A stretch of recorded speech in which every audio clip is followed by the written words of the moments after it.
Naghahanap ka ba ng motor? Gusto mo ba yung motor na classic? Kasi kapag classic, takaw pansin, laging tinitingnan. Maliban doon, yung motor na pwede mong dalhin sa gitna ng traffic, sa kabundukan, pati na rin sa lupa, sa trail, o kaya pwede mo siyang dalhin sa ilog, or mismo pwede mo siyang gamitin pangtawid sa mga ilog. Naghahanap ka ba ng motor? Ito, bilhin mo. Euro Keeway Cafe Racer 152. So nandito ako si Lance Vladimir Maagad, at gagawin natin ang isang review para sa motor na ito.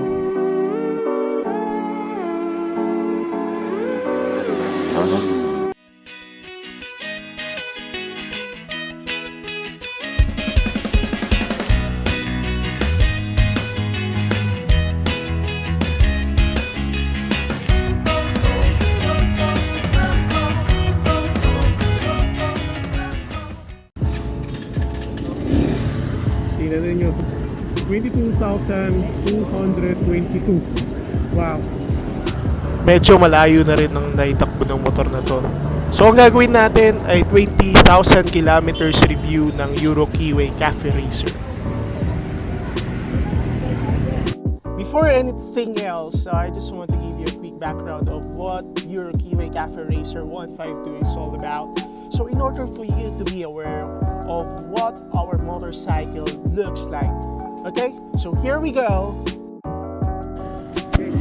Keeway, part of the huge Chinese Qianjiang group, who incidentally now own Benelli, is China's largest motorcycle producer and manufactures more than 1.3 million motorcycles and scooters per year.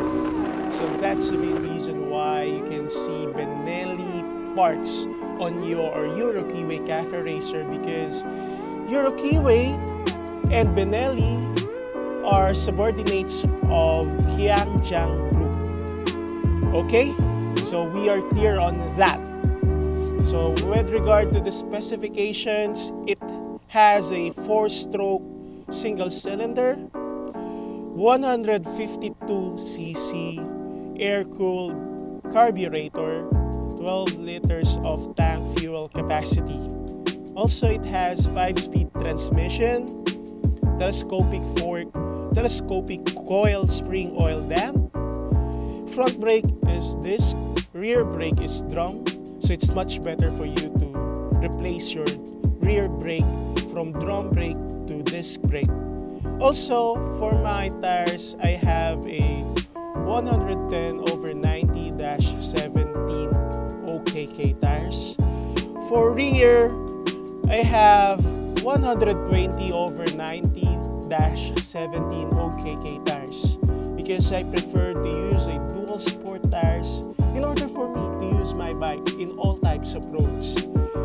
Also, the wheelbase is 1,225 and the dry weight is 98 kilos. Benelli and Keeway are subordinates of Qianjiang Group, while SYM is the dealer. This Cafe Racer has two versions.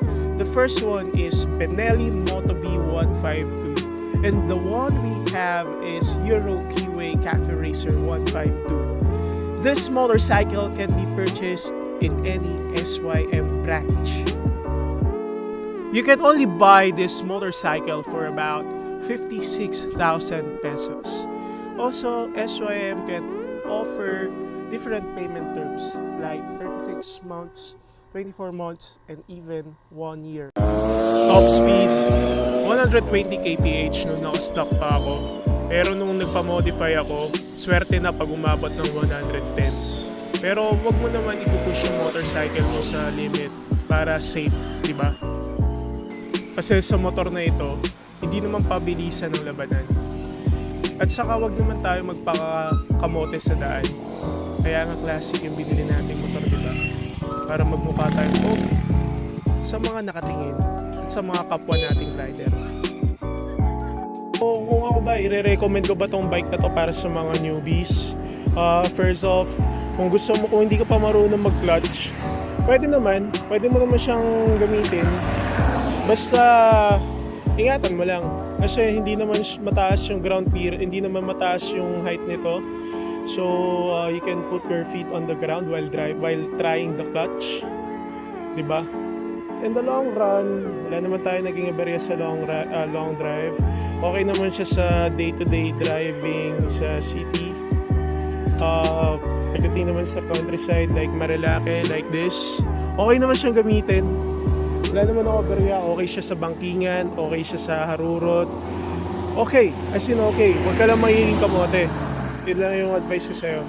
Pag may angkas, wala namang problema. So, kung hindi mo girlfriend yung angkas mo, yun ang problema natin. Kasi yung girlfriend ko, every time na nakaangkas siya sa akin, nakahakap talaga yan. So, it gives additional pleasure for the rider, di ba? Pag nakayakap yung girlfriend mo. So, kung wala kang girlfriend at manchichicks ka, pwede rin. Kasi, this bike, it's so attractive sa mga girls. Pero pag may girlfriend ka, sakit ng ulo to sa may mga girlfriend.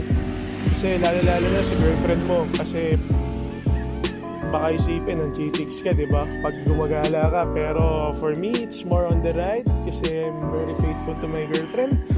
Kasi itong motor na to, pag dinala mo to sa parkingan, let's say sa convenience store, sa fast food, kaya sa may gasolinahan, na may convenience store, titingnan ng mga tao to. Kasi pogi naman eh.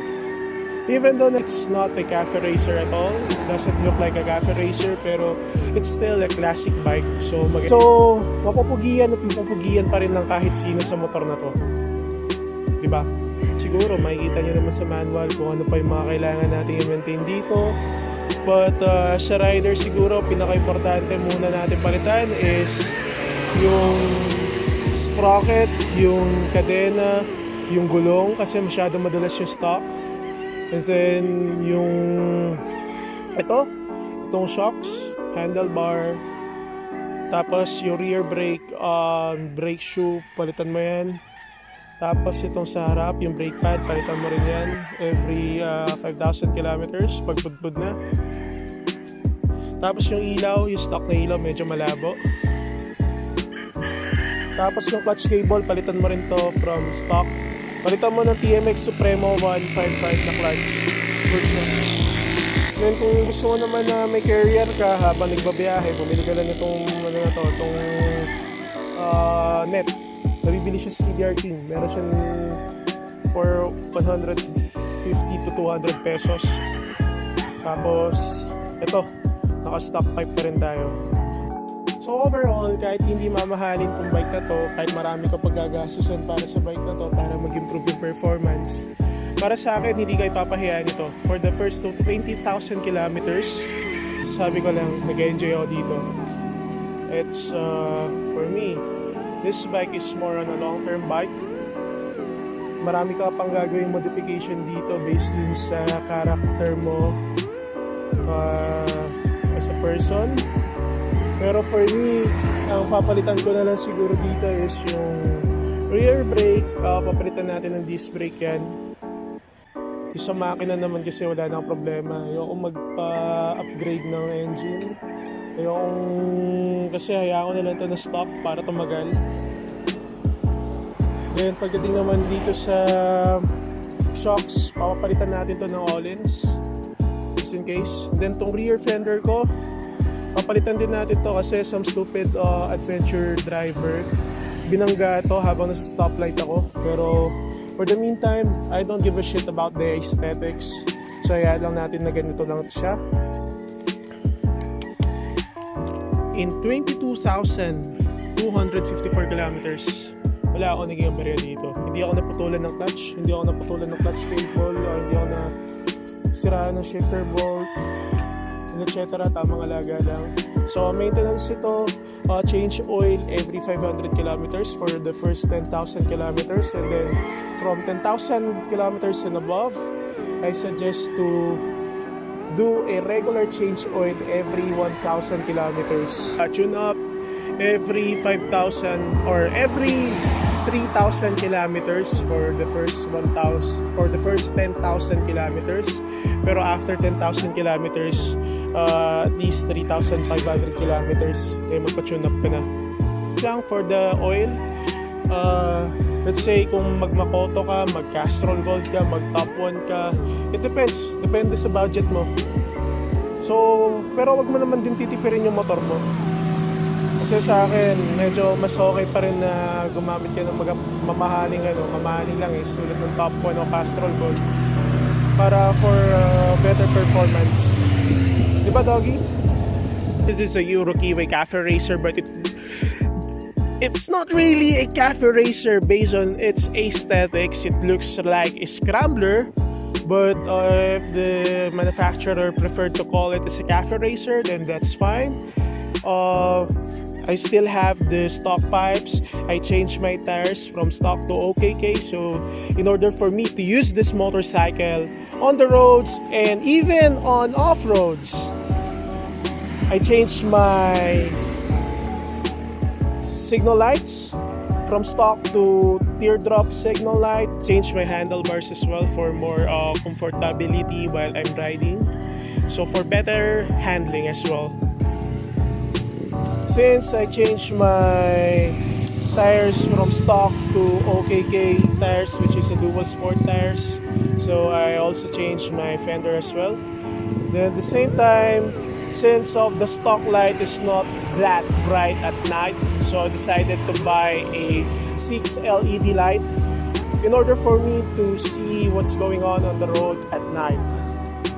So overall, this bike, it gives me the riding pleasure that I really want, because first off, even though that it's called a cafe racer, but it looks like a scrambler, but this bike is classified as a cruiser. You know what I mean? If a bike is classified as a cruiser, it means it's more on a touring bike for a day-to-day basis. So you need to be relaxed while driving. So you don't need to push this bike so hard, because you're not on a racetrack, and this bike is a classic bike, so you need to ride this bike with style.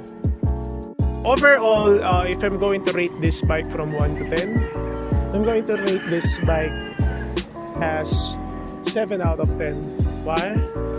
Because I've already said my opinion about this bike, so that's the reason why I gave that score for this. But it's not bad, because this bike is still highly recommendable for the beginners and for the riders as well.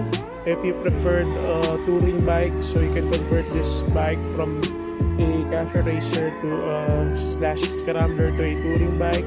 So you can also modify this bike from the stock to a scrambler, or you can also modify this bike from stock to cafe racer as well, because at the end of the day, this bike is still a classic bike, so it really looks good to the eyes of the pedestrians, to the eyes of the other riders, to the eyes of the drivers as well. So this bike, it won't fail you. So yung budget mo lang naman, it's only 56,000 pesos, man.